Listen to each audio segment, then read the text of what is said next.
So, all right. So this is a perfect segue into our Let's Talk Tech. So, is there like a term that you use maybe on set in the art department that, you know, if you said it to somebody else, or like you can make me sound cool if I ever meet an art department person, I'm like, oh, by the way, you know, what could I say? Hello, my name is Rain Hansen, and you're listening to the Sista Brunch podcast. I was gonna say this is like one of the first like concepts. Or maybe this is kind of two, but one of them that came to mind is like Greeking. That like it's Gree like Greek except Greeking. Yeah. Greeking. So basically that's like because of, you know, clearances and copyright, and especially in this country, like if you see any kind of like, let's say we're looking at a shelf or like a fridge, and there's a bunch of products, Greeking is just like cheesing every individual thing. It's a very set dressing, you know, thing that you do. You cheat it so that all the labels are like facing away from the camera. Because if it's not in focus and clearly visible, then you don't have to worry about copyright. And so whatever, it just has to do with obscuring like branding and logos. Yes. The brand or the logos so that you don't have to pay. You don't have to pay the which is brand. like, that's why they're paying you, so that they don't have to pay. Hi, I'm Kelly Harris, and you're watching Sista Brunch podcast. Area of use. Because that is everything that we touch, control, and impact. Okay, our Let's Talk Tech for this episode is area of use. I love area of use. So, because it just dawned on me, right? I think of location manager. Oh, the location where you're going to shoot.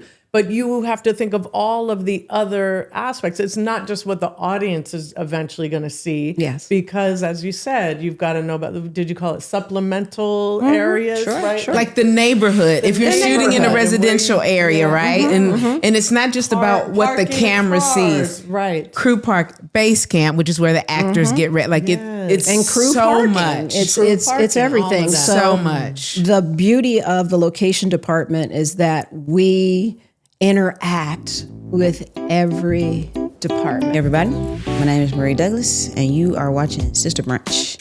Maybe a doll. You know what a doll is? No, how do you spell it? DAW. A doll? No, I do not know what a DAW is. Oh, there we go. So that's a digital audio workstation. Like, okay. You can. It's several of them. You got like Pro Tools. That's the most famous one. You probably heard of that. Yep. Was it Fruity Loops? It's probably called something else now. FL Studios, what that's called now. Okay. But I use Logic Pro. Okay. It's like an Apple software. Comes. You can buy it on Apple. But you know, usually it comes with a few virtual instruments already inside of it that you can compose with it. It's really a spot where you can make demos. You can also like record into it. Mm-hmm. You know, it's like a studio in a box.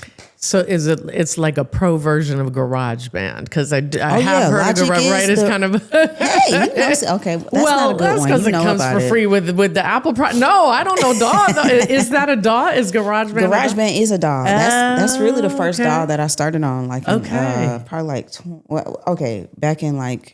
I'm aging myself, dating myself. But like you should. We should be proud of our ages. 6, 5, 4, 3, 2, 1. I downloaded Fruity Loops on my brother's computer. Couldn't figure it out. It didn't make any sense to me. The XY axis was not making no sense. But later on, though, my husband got a Mac, and he was like, "Here, try this GarageBand." I was like, Yes. Tried it out. It was very like intuitive and made sense. You know, so I used it, and then eventually ended up started using Logic. It was real smooth transition for the Logic. Hi, I'm Asha Chai-Chang, and you're listening to the Sista Brunch podcast, Premiere Pro. Yes. Premiere Pro. Tell us about Premiere Pro. Right? Premiere Pro has become my friend ever since I realized that as a filmmaker, it's important to know how to edit your work. As a filmmaker, you should know how to edit your own work too. Editors, I love y'all, but I love y'all, but that because you don't want someone else to do it for you, right? Like you want to know how to do it. Yes. I'm so serious. Hello, everyone. I'm April Rain, and you are watching the Sista Brunch podcast. And one of the challenges with AI is bias, right? Algorithmic bias, like. even though it's been listening to us, it's still the people that then take that information, the engineers are still not aware of our community. They don't have the cultural competence you use. That's right. We need to be thinking about creating our own stuff. Yes. That is first and foremost, because behind AI are humans who are programming the AI. Who are the majority of those programmers and engineers? They're white folks, right?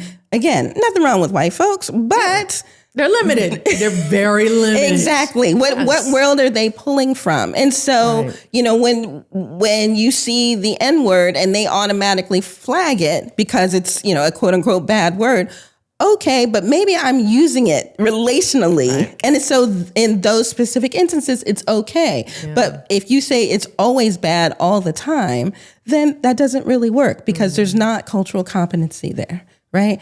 And so especially in the entertainment industry, when I have these conversations, you have to think about the artists first and foremost. Okay. And so it has to be human-centered AI. It has to be ethical AI. It has to be culturally competent AI.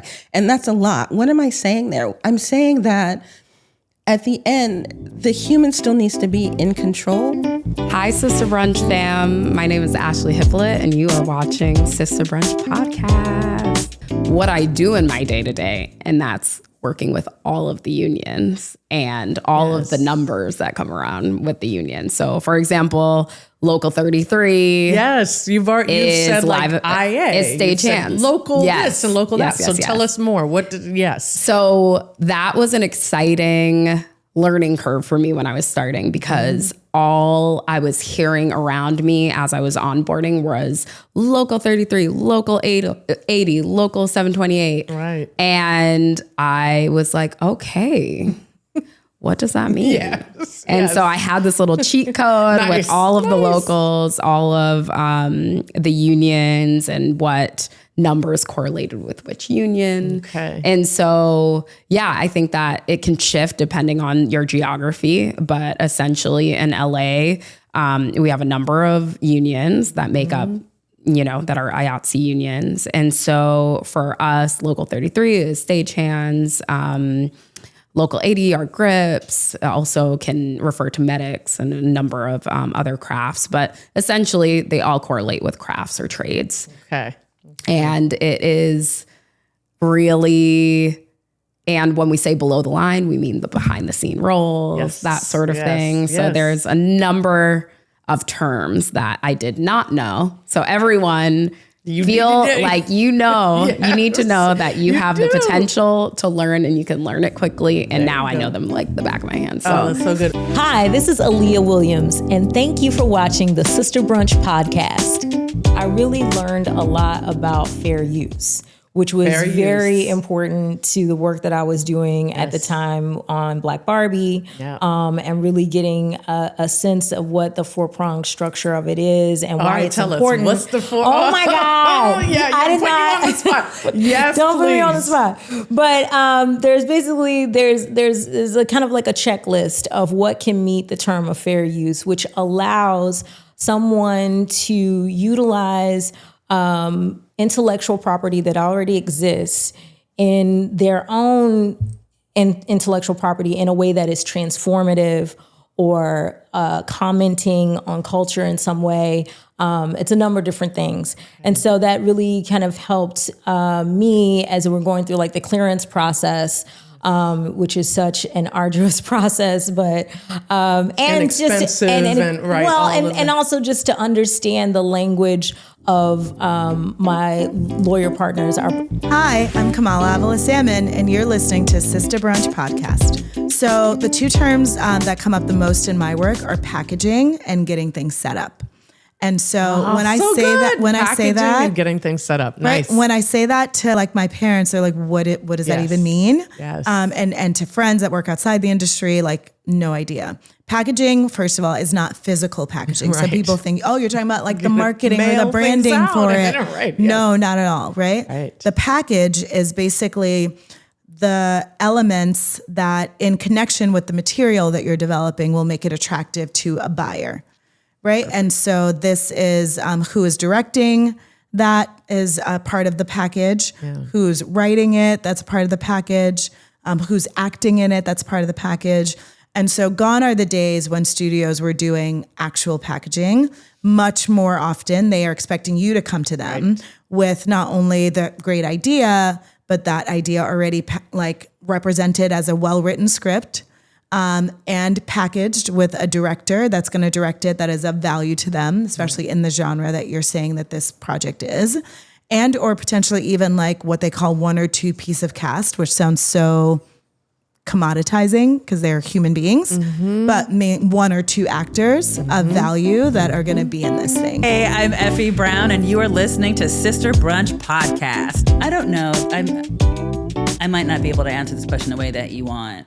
Like for a tech thing, I mean, maybe. I mean, I do feel it's a sort of word, retro tech, and I'm gonna go like a sewing machine, and I'll talk about like a little bit of like what like that's a piece of technology that people have kind of forgotten about, which is sort of like a granny hobby and a skill, but a sewing machine because that keeps me together, and and then I also think AI. Do you know what I'm saying? Like these are the 2 things. We have the retro tech and future tech. I'm in like right now, I'm in that world where I'm like, and with the platforms and AI and how it democratizes and how it can be ethical. It can take over the world and be Skynet, and we'll all be like Sarah Connor. Like, you know what I mean? In the future. Which but takes like, you back. That's how you started on I'm ready. Like me, like, be ready. I'm ready. But also like, and moving forward and doing all of these things, like I've gone, like I have a sewing practice. Do you know what I mean? Yes. Conjure quilts, it's on Etsy. We'll go back and Tasha, will you bring the bag? Oh my God, that sounds great. No, yes, so anyways, like, let's bring the bag, not the pillows, just because I don't want the children. Evergreen. Well, really, I just want to make sure we're not. But the bag. Even it's like just to say like. But just to say, like, I'll go in, like, okay. But, like, that's just a tiny bit. But, like, come in, Tasha. This is Tasha Rogers. There's Tasha. No, but, like, these are, so anyway, so this is so crazy. Like, so this is what I do. So I make quilts, like the old school, like, granny quilts. These are, like, the little makeup bags that I do. Because if you notice, it's, like, people of color and women, right? Yes. So everything that I do is inclusive. Like, I'm, like, going, and it's conjure quilts, like a conjure woman.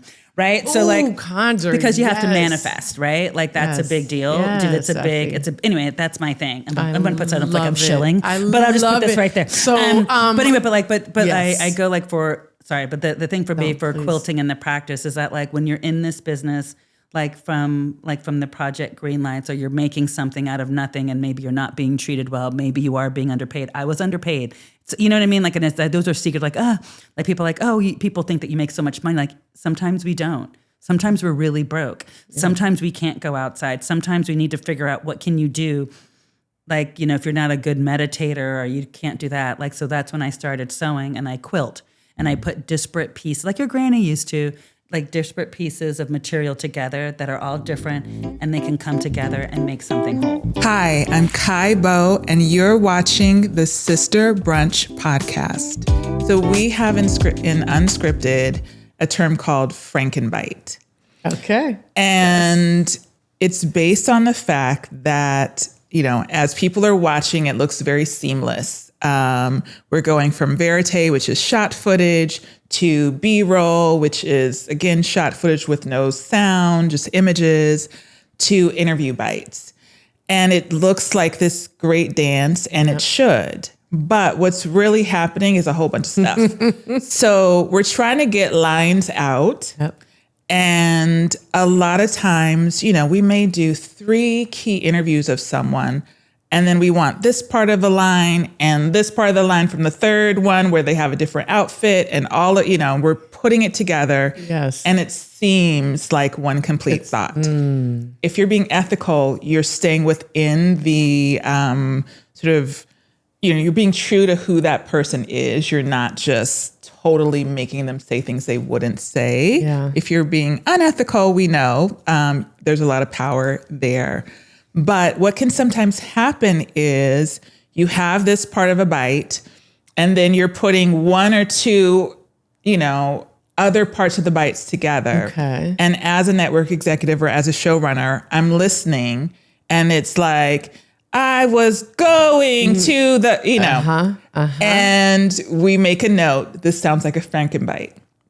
So it just means parts of bites that are put together and they're not smoothed out enough or they don't fit well enough.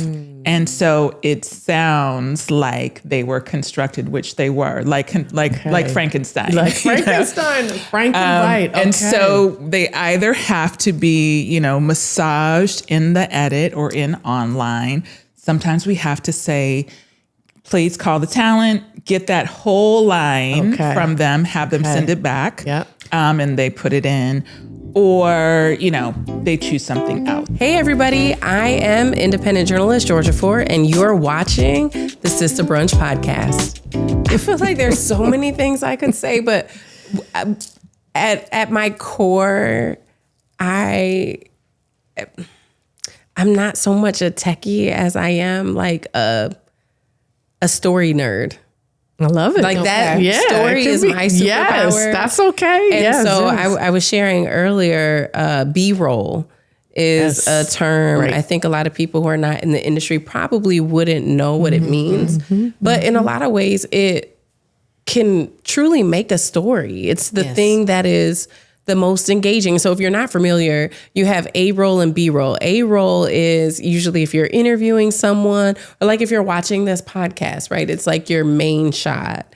And these are all A, right? Yes. And then the B-roll would be what you layer over it. So if I'm telling a story about my childhood and you see me on camera and then you cut to, a cute little picture, maybe I got nappy hair and, candy on my face or something. But it's the paint in which you throw on the canvas to help really bring the story to life. Yeah. And I think as a visual storyteller, as a multimedia journalist, I really, really spend a lot of time on the B-roll, especially if I'm filming or if I'm photographing. Hi, I'm Karen Horn, and you are listening to Sista Brunch podcast. What's a phrase? And I use this with writers a lot. And I will say what it is, and I'll tell you why I chose it, because the phrase is a hat on a hat. A hat on a hat. And I use it with writers, and a lot of comedy writers often tell a joke on top of another joke, and it doesn't make the first joke any funnier or it doesn't help their story. So a hat on a hat, like why would you put another hat on top of a hat? It doesn't really matter. It doesn't make it better, right? It's just adding to something that's already there. And I used it because I chose it because I wrote a piece on LinkedIn about it. And I had a picture. A friend asked me about like, what's my favorite phrase for writers? And I had a picture of me being silly, putting on like 5, like I had a pile of hats on top of my head. And I put that picture on LinkedIn and I said that life sometimes feels like it's a hat on a hat right now, right? Like it just seems like it's one thing on top of another thing. And it doesn't. And it's not none of those things are making us feel better or do better. But we know that there is, like just when you get to the right point in a story and you see it works, we just have to keep going. Stop adding it and work with it. Hi, I'm Diana Williams, and you are watching Sista Brunch. That's such another great question. Tell you're an AD. Okay, so it's a trait, I think, more than a skill. Okay. The trait of collaboration, understanding what you're good at, what you're not good at, and surrounding yourself by people who are good at those things. Oh. I think this coming next era of entertainment is absolutely about collaborations more so. I think that is, we have put together this false narrative of there being the one, and that's all they talk about. I just listened to a great interview by Vince Gilligan, who really gave so many props to his team. He kept talking about the team. Yeah. He's at the top of his game. And if that man can continue to talk about the team and the traits of the team and what it takes to, and how long and how hard it is to get something to market, we all should be thinking about it in that way. So I do think. And real quick, those who don't know, Vince Gilligan is the showrunner of shows like Breaking Bad, Better Call Saul, and New Pluribus Show, which, woo, pluribus. Anyway, sidebar that. But yes, I'm sorry. Continue. I just want to. I love this too. I'll just say, because on our prep call, when I told you about the Let's Talk Tech question, you said tech is anything that allows you, and now you're literally saying the thing that allows you to get it done is collaboration. Is the team and collaboration. That's tech. Hi, I am Felicia D. Henderson, and you are watching the Sista Brunch podcast. Visual effects and all of the tools that are related to visual effects, like CGI is just the beginning, just became the way that I think. And I loved it so much. Yes. And being able to take some of even our still photography and use that as part of what we were doing to show their dreams, and doing little things like there's a horrible moment where they are splashed with dirty water. And I thought, even in their fantasy sequences, I want to remind the audience they're still locked up in that stockade. So through visual effects, we're able to place that horrible bucket, and if you saw it again, you'd be like, oh, no matter, she's singing, for President Kennedy at this big ball. But if you watch her come down the stairs, in the corner of the stairs is that nasty bucket. Ooh. And so for me, technology allowed me to tell my story.